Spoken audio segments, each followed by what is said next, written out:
Hey guys, I'm here with Sarah Rose Short, a good friend of mine and serial entrepreneur, I'll say. She is the founder at Idea Action Strategy Development, as well as the founder at Youth Entrepreneurship Challenge, which I've been part of a few times and love. So Sarah firmly believes with her whole heart that the key to our future lies with kids. Over the past 10 years, she's been working with kids and young, strengthening creativity, curiosity in order to build confidence and a sense of belonging. A champion for youth empowerment and entrepreneurial education, her work has put her in front of over 3,000 kids and youth during her over 100 workshops and presentations, focusing on creating passionately curious leaders whose ideas don't fit inside a box. So, welcome, Sarah. Thank you. Sarah Rose. Sarah Rose, Sarah yeah. Rose. So, listen, we've known each other for 1-2 years, maybe, a while now, and I'm still curious. What have you been up to? Yeah, well, you and me both. I am always up to something new, I guess, is the best answer to that.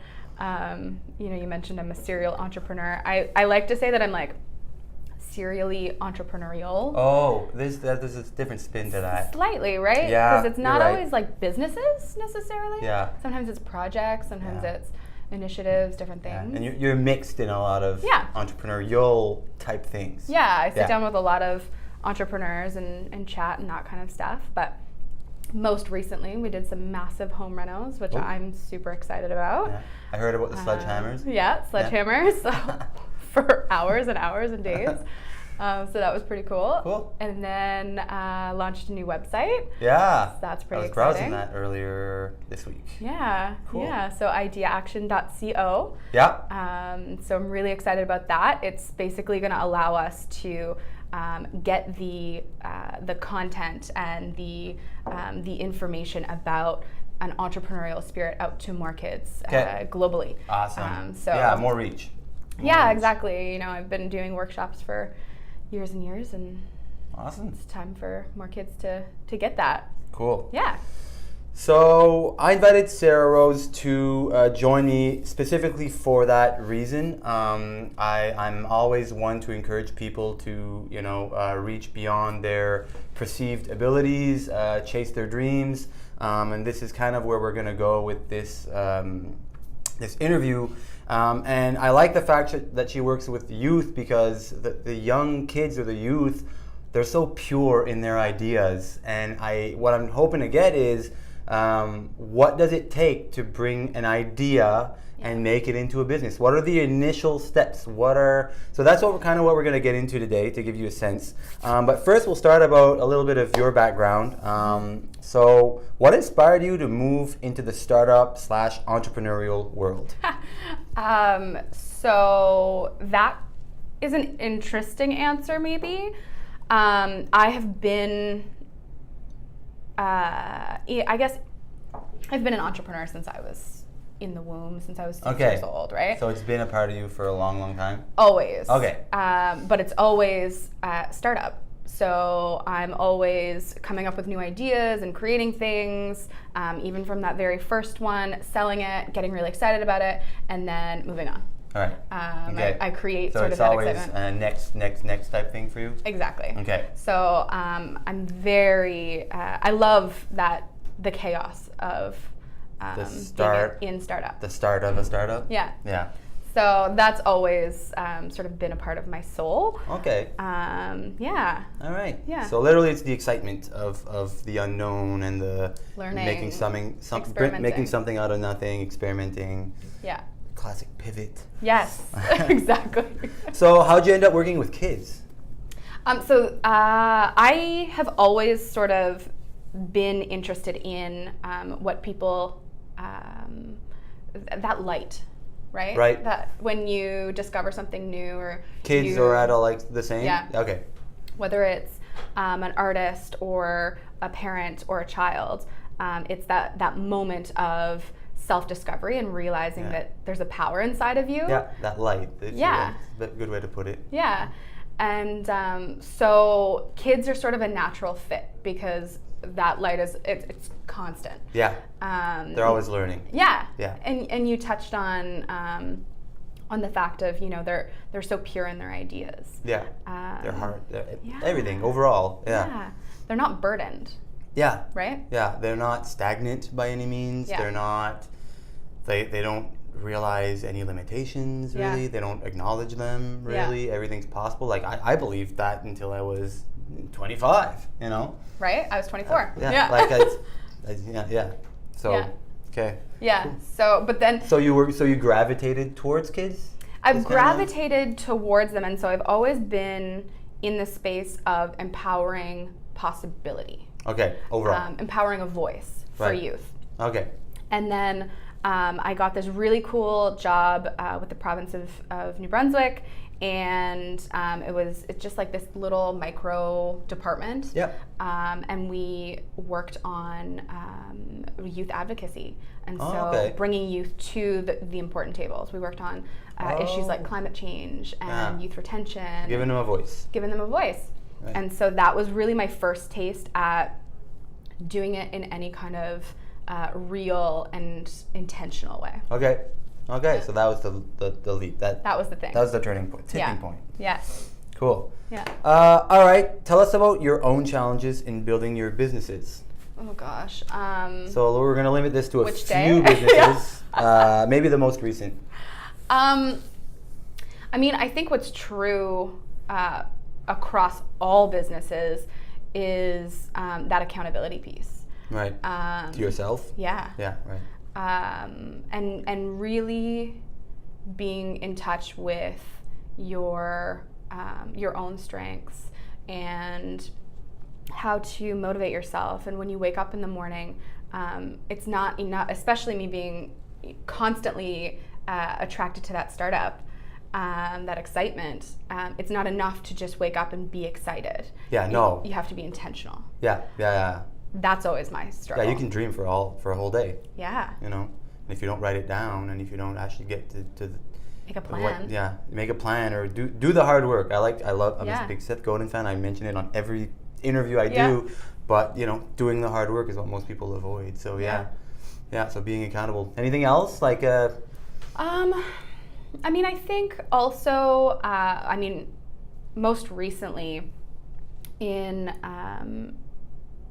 my life, I've been going through this real sort of mindset shift. Okay. I've been working with a coach, Marcel Petitpas. Hey. Shout out. I've been working with a coach. I have really been spending some time looking inside myself and trying to find where I want to be, what means something to me, and connecting to the doing the work that has the impact that I want to have on the world. Okay. I talk to kids about it all the time, but really doing it myself that's intense. So that's been a really big challenge for me over the last 6 months. So it kind of circles back to the first challenge of being accountable and actually doing it with purpose. Yeah. And so, and I've, to come back to that, I guess what I'd add to that kind of loops into what you're saying is what I've been struggling with is avoiding distractions. Avoiding the day-to-day from trumping your purpose and what you're trying to actually accomplish. Like, I find myself with a few different side businesses over and above my core business. Yeah. And, even though I set aside some times for my side businesses, whether it's an evening or a morning or a couple hours between seeing clients, I can close my door, I can do whatever, but all I have to hear is that ping from an email or my phone buzzing or anything, and it's like, oh, well, this is urgent. I feel like a squirrel. Yeah. Oh, yeah. Like, ooh, yeah. Ooh. It's like, all the time. So that would be one of my biggest challenges for sure. Mm-hmm. Yeah.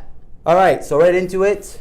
So what does it take to turn an idea into a viable business? So we're talking here like you're sitting on your couch, you're like, I'm a genius. Like, go. So that happens at least 10 times a day. Yeah, right. But then I quickly realized that that's not a genius idea. It's unvalidated. Yeah, unvalidated.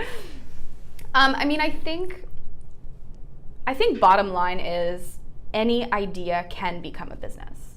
Right. Right? Fair. You need to find out how. Okay. So to your point about validation, I think the thing that makes an idea move forward or not is that moment of, okay, do I care enough about this to find out how? Right? Yes. To find the person that needs this. Yeah. To figure out the right business model, to do all of these things. How? There is a market for everything in this day and age, especially with online. If you've seen it yourself, somebody else can see it. Right. Somehow. So for me, it's that moment of, okay, this is a great idea. It's exciting. Yeah.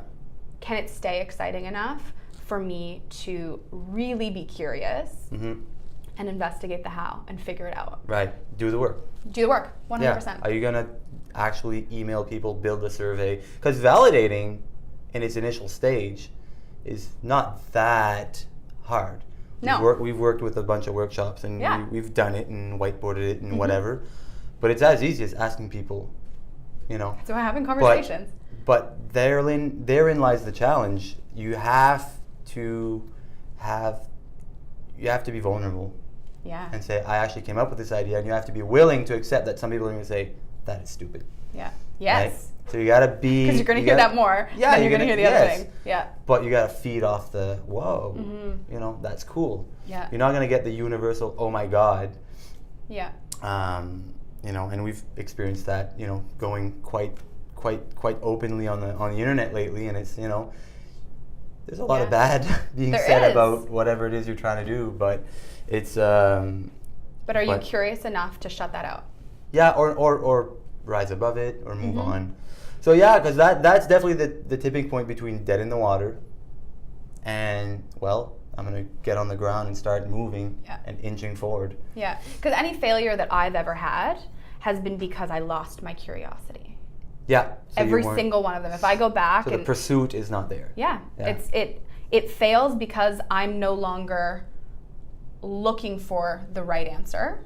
And why do you think that happens? Human nature? Human nature, laziness, boredom, fear. Yeah. Fear is huge. Yeah, fear is huge. Huge. I think I'm going to do a whole episode on fear. I was thinking of that walking back. Yeah. Yeah. Well, for me, that's been a really big one. Yes, myself included. Yeah. Right. We talked about it this morning. Yeah. Yeah. Yeah. It's like that moment of, okay, well, I can't handle what they're gonna say, or I can't handle that it may take longer. Yeah. The risk. Yeah. I can't give do up I have job. enough money to float this until it becomes right? That people depend on me, and I'm gonna pay my mortgage and all those. Yeah, agreed. Doubt, obviously, would be another big one. Huge doubt. So what are common misconceptions about business startups? So what are you hearing, you know, here let's not specify kids or in any way, but what are the common misconceptions? Like, what are we hearing about people not starting businesses or what it takes, what people think that it actually takes? Because we both know you can start very, very small. So small. So here's the crazy thing, actually. Yesterday morning, I spent, Kira Vessi and I, shout out, hey. Kira Vessi and I spent the entire morning with 3 different high school classes. Okay. And each class had about 6 or 7 different business ideas. And our job was just to go in and listen. Yeah, and give them feedback. Yeah. Like the panel, whatever, if you will. Not even. It was one-on-one. Oh, yeah, cool. We were just coaching. Awesome. Nice.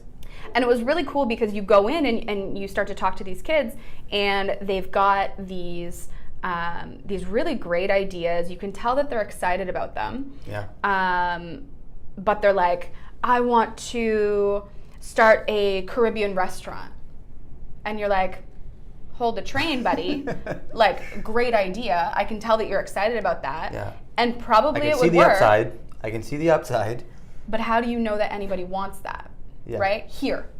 Yeah. Right? How do you know that anybody wants that? What you're describing, how do you know? Yeah. And they're going to pay for it. Yeah. And so we said to the kid, we said, why don't you just pick a recipe and start feeding people? Yeah. And he was like, yeah. Right? He just totally freaked out. Yeah. So I think the biggest misconception and the thing that blocks people from starting businesses or whatever is that the thing that they want to do is where they need to start. Yeah, I completely agree that you have to go to BDC and borrow money and like get loans and go get investors. That's not smart. Like Dragon's Den is like quite far down the road. Yeah. You know, like and even lending and now with crowdfunding you can do so much. Yeah.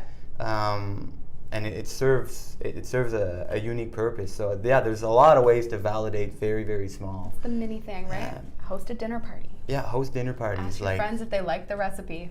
Yeah. There you go. Like, yeah. Right? I'm bringing this to school or whatever, to university tomorrow. Would you buy it for $5? Yeah. You know, I'll make more if you want some. Exactly. Like, yeah. Stand in the... Like, I love it. I'll buy more.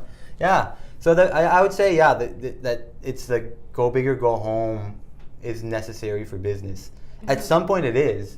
You know, yeah, totally. I've recently learned about, you know, a thing called escape velocity, which is, you know, you're so far ahead of a competition. But here we're talking about like, you know, asking for venture capital and you're inventing the next, you know, Google or whatever it is. Mm-hmm. So I think most people, if you just want to earn a living doing what you love, which is typically what most entrepreneurs really want deep down, is I want a comfortable life, I want to pay my mortgage, and I want to do something I like, or you know, invent something that I can call my own. You can start very, very, very small. Super many. Yeah, I would definitely second that. It was definitely my misconception from the start, so yeah. So what resources are out there for aspiring entrepreneurs? So if somebody does want to start a business, young or older, you know, they don't like their job, they don't like what they're doing day to day, they don't like how they spend their time. Maybe they're just not fulfilled, not satisfied, whatever, or they want extra income on the side. It doesn't have to be your full-time thing either. Yeah. Right? So what resources are out there for aspiring entrepreneurs? Well, I mean, there's a few. Tons, right? There's so many. The first ones. Well, I mean, I think the first thing is, you know, we talked earlier about finding a thing that you're curious enough to keep going. Right. So I would say look inside of yourself. Right. That's got to be number one, right? Yeah. And there's so many blogs out there. There are, like, if you really want to start super small, there are blogs out there. There are workshops that you can do just to discover that piece. Yeah. Then once you've got that, and most communities have some kind of either a chamber of commerce, which would be really connected, and that kind of stuff. Different startup zones, that sort of thing. Like right now we're in Venn Center. That's right. Venn would be a perfect example of reaching out, saying, hey, I'd like to talk to somebody or whatever. Yeah. They can either host you, I'm sure, or point you in the right direction. Yeah. To talk to somebody and see if, you know, if where you're at is, you know, where you think you're at. Yeah, and I find like when it goes from sort of just that idea phase to starting to act on it. Yeah. I find it really important to get FaceTime with somebody. Yeah. It needs to go beyond whatever you can find digitally. Even if it is like a video call, you need FaceTime, you need that sort of reciprocation in terms of conversation. You need to show up. You need to show up. I think that's, you know, hearing you, it's like, oh, yeah, like you just need to show up. Yeah. And expose yourself. Yeah. And have that vulnerability. Yeah. Then you've committed to even just a little bit, but you've committed, and you're all of a sudden I think something will shift inside, and you'll be like, yeah, I'm serious about this. Yeah. I am now serious about this. 100%. Good point. Yeah. Yeah. You definitely need to show up and sit down with somebody. And the thing is, you know, we're sitting in Venn, but there are versions of this in almost every community across North America. 100%. Yeah. Any metro city type thing. Yeah. Yeah. So that would be like my first stop. And then if you're a kid or a parent, we've got some workshops to help help kids really get into their creativity and their curiosity and build that entrepreneurial spirit. So. And I'd add to that, look down your Facebook friends. Right. And like some of them are entrepreneurs. Some of them are, family friends, friends of your parents, your own friends. There's a whole network. This is what I found, and I've made a lot of awesome friends. And since I decided to take the leap into, more advanced entrepreneurship, if you will, because I've been a business owner for 10 years, but I've been, that's self-employed and entrepreneurship is totally different, right? There's people, and you'd be surprised the amount of people who'll grab a coffee and help you out, knowing that, just you don't have to pitch them or anything. You just have to say, hey, I have a business idea and I know you're in business or you've started this, and I think most people would be overwhelmed at how willing people are to meet you downtown for a coffee or have a chat for lunch, Actually, you mentioned Facebook. My mind has opened to the world of Facebook groups. Oh, yeah. There's a group for everything. Absolutely. And for me, I've been joining a bunch that are really in sort of any space that I want to be in. So future spaces. Yeah. Some for the space that I'm in now, but anything that I aspire to, I'm getting in those groups and learning as much as I can just from the conversation. Yeah, just reading. Yeah. And you engage and you make friends, and now I know people around the world in a space that I aspire to. Yeah. That's cool. That's really cool. That's awesome. Yeah. And the last thing I'd say for resources is one of the things that definitely changed my life is books. Read books. We've talked about and commented on different books we've read or reread or whatever. Actually, can I add to that? Because the two books that I think everybody should start with are Start With Why. Right? I had to steal it from you. I think she's going to mention that and one. Essentialism. I'll add that to my list. In that order. Okay. I've already read Start With Why, so I'm a big fan of Cynic. So I would add either Linchpin or even the Icarus Deception from Seth Godin, to find out how high you can fly.